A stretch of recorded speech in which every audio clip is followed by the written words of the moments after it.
Cell Health, reboot your body, omega-3 oil, extracted from algae, strong heart, sharp mind, healthier you. ఆ success అవుతున్న ఈ టైంలో ఈ business పెట్టక ముందు కొద్దిగా నాటకాలు వేసేవాడిని సరదాగా. ఓకే. విజయవాడలోకి వచ్చిన తర్వాత విజయవాడలో నాటకాలు వేసి తమిళ్లో చెవ్ అని చౌరామస్వామి అతను తమిళ్లో వేసేవాడు ఆ నాటకాలు. ఓకే.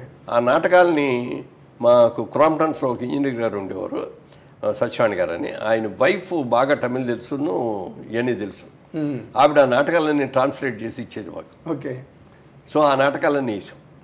సంభవం is God dead, Muhammad bin Tughlaq, ఇట్లా వాళ్ళ నాటకాలు. మహమ్మద్ బిన్ తుగ్లక్ బాగా పాపులర్. అది తర్వాత సినిమాలు కూడా తీశారు, పొలిటికల్ డ్రామా సినిమా కూడా తీశారు.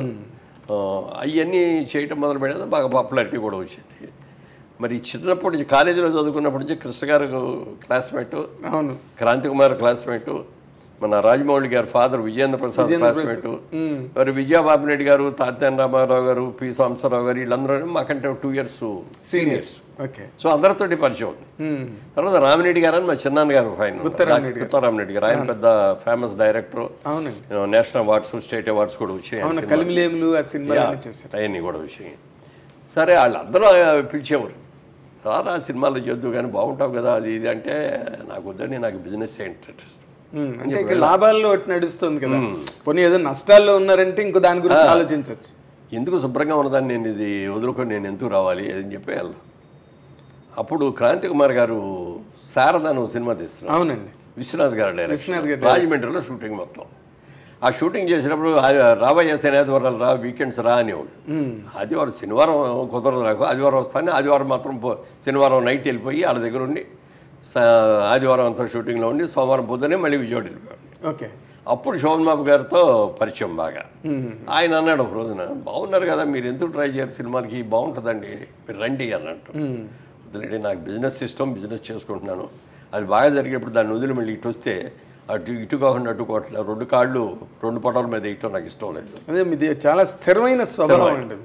దాని గురించి ఇలా ఉన్న టైంలో క్రాంతి కుమార్ గారు ఇలా కదయ్యా, నువ్వు నా నెక్స్ట్ పిక్చర్ నువ్వే హీరో అని ఆ ఆఫీస్కి తీసుకెళ్ళి మెడ్రాస్ తీసుకెళ్ళి ఫోటోలు అవి తీశారు.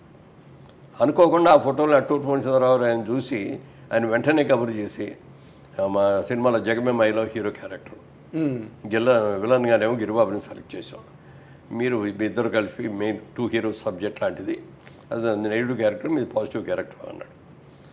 అన్నీ వెంటనే ఇక అసలు ఇమ్మీడియట్గా అసలు ఆఫర్ అయితే ఎప్పటి నుంచి రావాలండి, టైం ఆన్ అయిపోయింది అంతే అన్న. టైం ఎప్పుడో ఉండటం కాదు, రేపటి నుంచే షూటింగ్ కమాన్ అన్నారు. ఎక్కడో కర్ణాటకలో కూర్గు డిస్ట్రిక్ట్లో మెర్కరా అని ఉంది, అక్కడ షూటింగ్ టోటల్ సినిమా. అయితే బాబు నాకు ఒకసారి నేను వెళ్ళి నా బిజినెస్లో ఎన్ని ఉన్నాయి నేను చూసుకోకుండా 1 week అయిన తర్వాత వస్తాను. ఏమొద్దు, 1 day టైం ఇస్తున్నాం, మీరు వెళ్ళిపోండి వాళ్ళ నైట్, రేపు పని చూసుకోండి, రేపు నైట్ టైం ఎక్కండి, దిగండి. దిగ్గానే స్టేషన్లో కారు ఉంటుంది, ఆ కారు ఎక్కి కర్ణాటక వచ్చాడు. ఓకే. గిరిబాబుకి నాకు ఇద్దరికి అదే చెప్పారు, దానికి వెళ్ళాం, చేసాం, అది బాగానే ఆడింది. అంటే సినిమాగా అది అంత సంచలన విజయం కాకపోయినా బట్ కొత్త నటినట్లు మీరు, సుజాత హీరోయిన్, మీరందరూ ఒక మంచి కాంబినేషన్ కదా. అమ్మాయి పేరు సుజాత పాడిందండి, పాడింది సుజాత పాట, నీ మధ్యలో నేనే ఆనంద్ భార్య బతుకంత పాట. అదే. సరే ఆ సినిమా సక్సెస్ అయిన తర్వాత ఒక కొద్దిగా గ్యాప్ వచ్చింది, మళ్ళీ నేను విజయవాడ వెళ్ళిపోయి విజయవాడ బిజినెస్ చూసుకునేవాడిని. నెక్స్ట్ సినిమా హనుమాన్ ప్రసాద్ గారు ఇంకా ఒక ఫ్రెండ్, బాగా బిజినెస్లో కూడా బాగా క్లోజ్ ఫ్రెండ్, ఆయన కూడా పార్ట్నర్ అనమాట క్రాంతి కుమార్కి. ఓకే. ఆయన తిరుపతి అనే సినిమా తీశాడు రాజ్బాబుతో, అది దాసనారాయణ డైరెక్షన్. దాంట్లో క్యారెక్టర్ నేను జయసుధా అందులో పేరు. ఆ సినిమా చేసేప్పుడు దాసరా గారికి నా మీద విపరీతమైన ఇంప్రెషన్ వచ్చేసింది.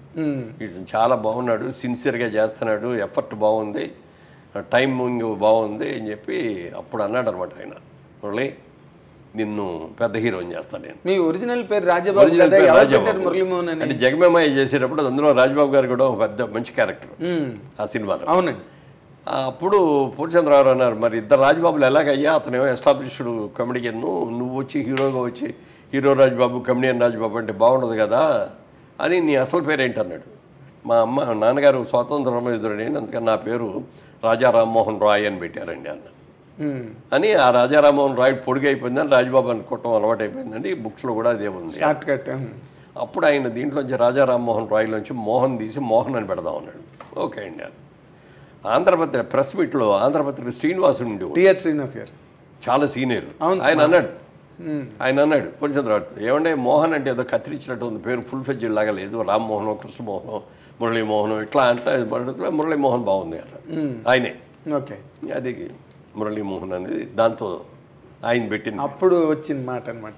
ఓకే, సో ఇది చేసినప్పుడు దాసరి గారిని మాట ఇచ్చాడు నా సినిమాల్లో.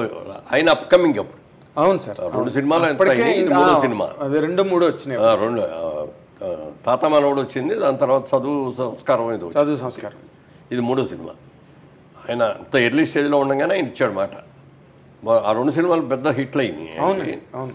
సో చెప్పాడు, ఆయన చెప్పినట్టుగా చాలా సినిమాలు, ఆయన సినిమాలని దాసరి గారి సినిమాల్లో అనేక క్యారెక్టర్లు. అబ్బో, అసలు మాక్సిమం ట్రావెల్ కదా మీకు.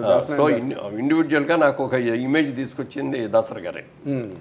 ఆ దాసరి గారు చేస్తున్న రోజుల్లో పీతాంబరం గారు అని ఎన్టీ రామారావు గారి భక్తవత్సలం పీతాంబరం.